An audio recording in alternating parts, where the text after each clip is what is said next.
Oyali yeni wanye kwani ambe aye ako Jambie jurotio majira mija kusoma wo ako Jambie jurotio majira mija kusoma wo. À l'issue des premières élections régionales de février 2013 en Côte d'Ivoire, seule une femme, Véronique Akabra, a réussi à s'inscrire dans le peloton des 31 présidents des conseils régionaux. Elle prend dès lors les rênes du développement dans le Moronou, cadette des régions du pays, avec 6670 km² pour environ 400 000 habitants, 117 villages, 11 sous-préfectures et 3 départements, Ara, Bongouanou, Mbato. En acteur de développement averti, Véronique Akabra diligente immédiatement une étude pour identifier ses priorités. Il n'y a pas de priorité parce que tout est priorité pour moi. Quand dans un village il n'y a pas d'eau potable, c'est une priorité. Quand il n'y a pas de dispensaire, c'est une priorité. Quand il n'y a pas d'école, c'est une priorité. Route, eau, santé, électricité, école, bref, ces priorités ainsi dégagées se déclinent en 64 projets pour un investissement de plus d'1,6 milliard de francs CFA sur la période 2014-2016. Tous les domaines sont concernés et les projets que le défunt conseil régional de Bongouanou n'a pu achever, également pris en compte. Normal, l'administration est une continuité. Dans cette logique et surtout pour l'épanouissement des populations, Véronique Akabra et son équipe poursuivent et achèvent tous les travaux hérités du défunt conseil régional de Bongouanou. Ainsi, par exemple, le village de Kouadiokro dans le département d'Ara se voit doté de dispensaires. Et les difficultés d'accès à l'eau potable, déjà lointain souvenir à Mbaosessou et Kilimokro. Avant là, on ne gagne pas l'eau.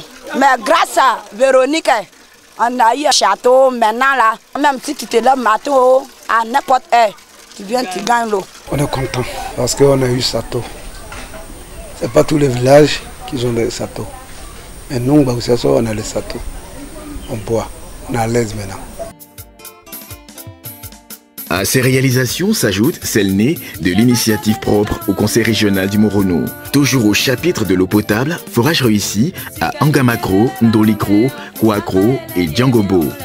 Conformément à l'adage selon lequel la route précède le développement, le conseil régional entreprend à la fois des reprofilages légers et lourds sur le réseau routier du Moronou avec traitement des points critiques. Ont bénéficié de ces travaux, entre autres, les routes Ngoénou Bitume, Bongouanou Dimbokro, Ngoénou Djangobo, Ndolikro Carrefour, Ndolikro 2 pour plus de 100 km. Conséquence, écoulement rapide des produits agricoles et circulation des biens et des personnes grâce au désenclavement de nombreuses contrées dont Arosso, situé à seulement 3 km de Bongouanou. Avant, on venait ici difficilement. Avec le tas de la route, ce n'est pas ce qu'on voyait actuellement. C'était vraiment impraticable. Avant que la route ne soit réparée par Madame la Présidente Akabra maintenant Véronique, pour aller à Bongouanou, pour ceux qui peuvent prendre la voiture, on les prenait 5 000 francs la nuit. Dans la journée, c'était à 3 000 francs parce que les voitures refusaient de venir à cause de l'état de la route. Donc nous disons merci au conseil régional qui a entendu notre souffrance. Concomitamment au chantier de la route, Véronique Akabra et son équipe font électrifier des écoles, dont le collège moderne d'Agna. Dans cette même dynamique, des villages comme Ekanzakro, Apiakro et Alakro sortent de l'obscurité à la lumière, sans trouver améliorer le quotidien des populations. Les bénéficiaires sont même unanimes, c'est déjà le développement de leur village grâce au conseil régional du Moronou. Ce qui a changé est que ceux qui sont en ville viennent construire les maisons parce qu'il y a de l'électricité. Les maîtres aussi viennent dans nos villages ici. Avant, les maîtres ne venaient pas parce qu'on était dans le noir. Il y avait plein de dégâts qui se faisaient. Depuis le courant est venu, il y a une harmonisation au niveau des jeunes. Et puis il y a la sécurité maintenant. À partir de 19 h, ça dormait. Aujourd'hui, nous restons jusqu'à 24 h. Et puis maintenant, il y a les taxis motos qui quittent en ville qui viennent parce que il y a l'électrification. Or, avant, ce n'était pas comme ça. Depuis le vieux Ekanza vivait, on était dans l'obscurité. Aujourd'hui, grâce à maman, nous sommes sortis de l'obscurité. En tout cas, je suis très heureuse. C'est Dieu seul qui rendra pour elle. La santé n'est pas la vache maigre des actions du Conseil régional du Moronou. Tout commence ici par un acte de portée humanitaire représentant un investissement d'environ 100 millions de francs CFA.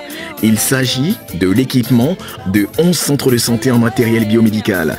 Le geste salvateur a touché notamment l'hôpital général d'Ara, les maternités de Kregbé et Kotobi. Et résultat, amélioration du plateau technique et de la capacité d'accueil des structures sanitaires de la région du Moronou, comme c'est le cas du dispensaire de charité de Kotobi.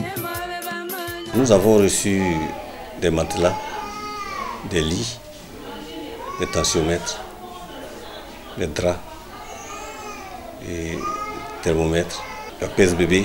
Tout le matériel que nous avons reçu nous a vraiment servi à servir les malades. Le matériel nous a permis d'augmenter nos taux de fréquentation et nos taux d'utilisation surtout, puisque on a la capacité d'accueil qui a augmenté. Concernant les infrastructures sanitaires, le conseil régional entreprend la construction de salles spécialisées à l'hôpital d'Anoumaba, des dispensaires et des logements de personnel dans des localités telles que Kwadjekro et Menou. Des actions également saluées par les populations. C'est un don. Le conseil régional a pensé à nous. Même j'ai fait appel à la population pour qu'on s'apprête pour recevoir l'inauguration. Vous voyez ce gros village. Quand les femmes accouchent, on prend les enfants dans la cuvette pour aller à Tchemlekro pour les soins. Donc, comme aujourd'hui, madame veut nous donner un centre de santé, nous sommes très heureux. Ça va changer mon village comme une ville. Compliment du Moronou au conseil régional et à sa présidente Véronica Cabra, aussi sur la question de l'école. À l'origine, collège à Kregbé, augmentation de la capacité d'accueil des collèges de Tiemelekro, Anoumamba, Ndjesankro et Andé, tout comme les lycées de Bongouanou et Mbato. Cerise sur le gâteau, 1500 tables bancs, de nouvelles écoles primaires et salles de classe pour la région du Moronou avec de nouveaux collèges de proximité, précisément à Mboafokro et Assiekomassi. Si nos enfants sont loin de nous, c'est un manque à gagner parce que là, ils ne vont pas bénéficier de l'apport des parents. Nous sommes très contents que nos enfants soient rapprochés de nous par le biais de la construction de ce collège. Dès ma prise de fonction, l'une de mes premières doléances, c'est d'avoir un collège de proximité. Parce qu'un constat a été fait. Les enfants qui sont orientés en Bongouanou, en fin d'année, surtout les jeunes filles, reviennent avec des grossesses. Donc pour pallier cette situation, il était question que nous ayons un collège. Et heureusement aujourd'hui, c'est chose faite. L'éducation, c'est le socle de toute société. C'est la base du développement même d'un pays. Et Napoléon disait que sans école, il n'y a pas de développement humain.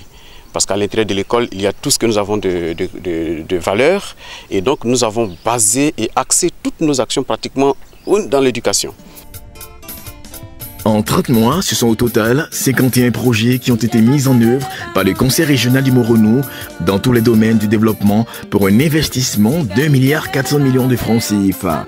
Les travaux portant sur 26 de ces projets estimés à plus de 756 millions de francs CFA sont entièrement achevés. Ce n'est pas tout. L'équipe de Véronica Cabra s'active pour terminer 25 autres réalisations d'un coût global d'un peu plus de 637 millions de nos francs. Et cela, malgré les obstacles de toute nature, en l'occurrence le financement. Il faut dire les choses telles qu'elles sont. Il faut être programmé d'abord pour pouvoir soutenir ton budget.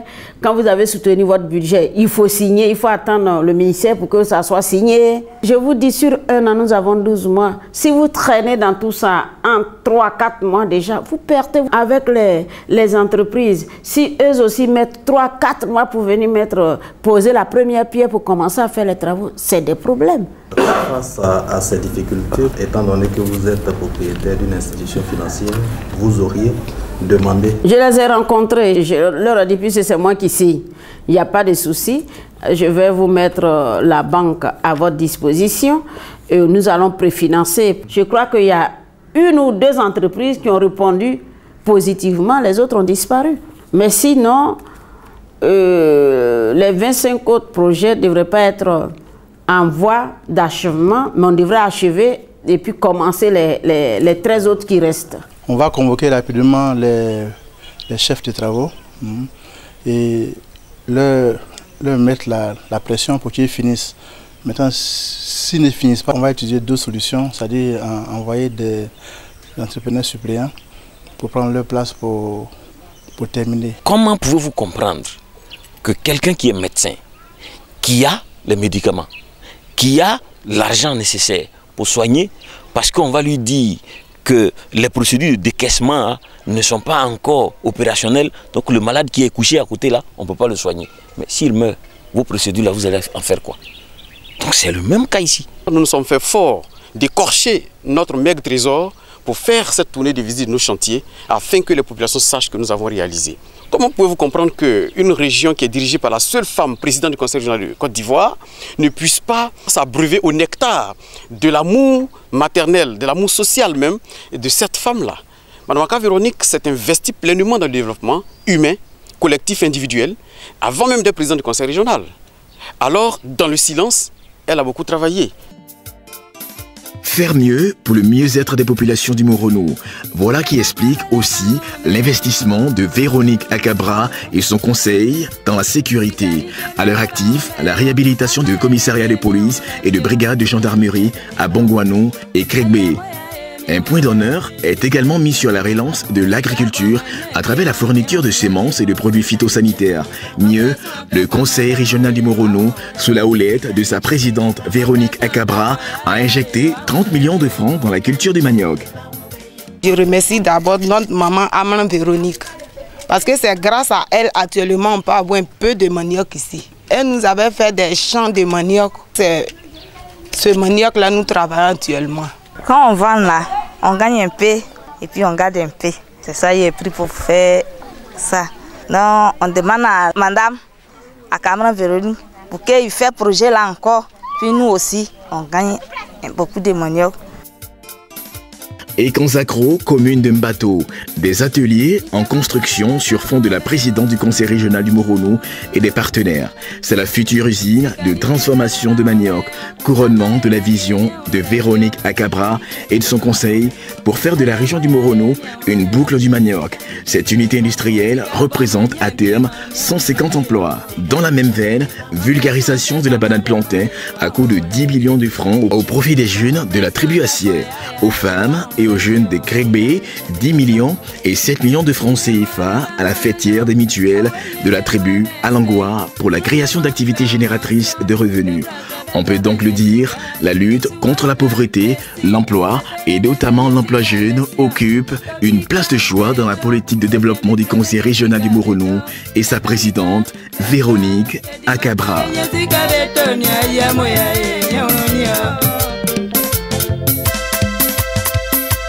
Ane, ejo kabo ya mto wani, mfam tu yeni ya mambo wabo yedo manso.